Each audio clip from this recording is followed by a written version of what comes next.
Shalom Ibu Bapak, saudara-saudara dan anak-anak yang dikasihi Tuhan. Saya berharap semua dalam keadaan baik, sehat dan tetap semangat di dalam Tuhan. Kembali bertemu dalam sapaan harian GKJ Manahan. Mari sebelum kita mendengarkan firman Tuhan dalam suasana hari ulang tahun kemerdekaan Republik Indonesia yang ke-80, kita berdoa. Kami sungguh bersyukur Tuhan untuk anugerah besar yang Engkau berikan kepada bangsa kami Indonesia, yang pada hari kemarin merayakan hari ulang tahun kemerdekaan yang ke-80. Suasana kegembiraan masih membuncah. Kami bersyukur untuk saat ini, kesempatan kami merenungkan firman-Mu, kiranya menguatkan kami untuk terus setia dan tetap setia kepada NKRI. Dalam nama Tuhan Yesus kami berdoa. Amin. Ibu bapak, saudara-saudara dan anak-anak yang dikasihi Tuhan, dalam kisah pewayangan ada satu tokoh yang bernama Kumbokarno.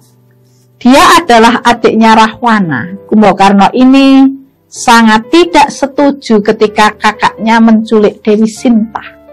Karenanya Kumbokarno mengingatkan tindakan kakaknya, meskipun peringatannya itu tidak digubris oleh Rahwana.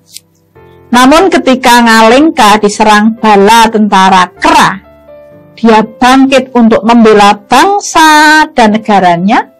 Ia adalah seorang satria yang tahu membedakan mana kepentingan pribadi dan mana kepentingan untuk keselamatan bangsanya. Kisah Kumbokarno ini memberi teladan tentang sosok yang setia kepada bangsanya. Ia mau berjuang mempertaruhkan jiwa dan raganya. Orang yang setia itu apa? Orang yang setia itu adalah orang yang tangguh, yang tetap membela keputusannya dan keyakinan yang sudah diambilnya, berapapun harga yang harus dibayar, berapapun tantangan dan rintangan yang memang harus dihadapinya. Dalam Alkitab, ada beberapa tokoh yang menunjukkan kesetiaan terhadap bangsa dan negara. Salah satunya adalah Daud. Di saat Israel diperhadapkan dengan Filistin, dengan pasukan Goliatnya, saat itu Israel tidak berdaya, termasuk rajanya Saul. Mereka merasa terancam, mereka tidak berani untuk melangkah, apalagi untuk berperang melawan Filistin. Dalam kitab 1 Samuel 17 ayat 32 dikatakan demikian. Berkatalah Daud kepada Saul, janganlah seorang menjadi tawar hati karena dia. Hambamu ini akan pergi melawan orang Filistin itu. Ya, ketika melihat situasi itu bangsanya terjepit dalam ketakutan. Daud terbeban dengan situasi bangsanya.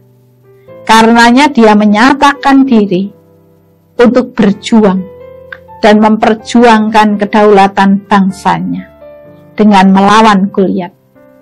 Dalam usia yang masih sangat belia, dia tunjukkan kesetiaannya, perhatiannya, cintanya kepada bangsanya. Ketika Daud memberikan dirinya untuk berjuang bagi bangsanya, dia tidak asal maju. Daud sudah memiliki pengalaman ketika berhadapan dengan binatang buas yang hendak menerkam kambing dombanya.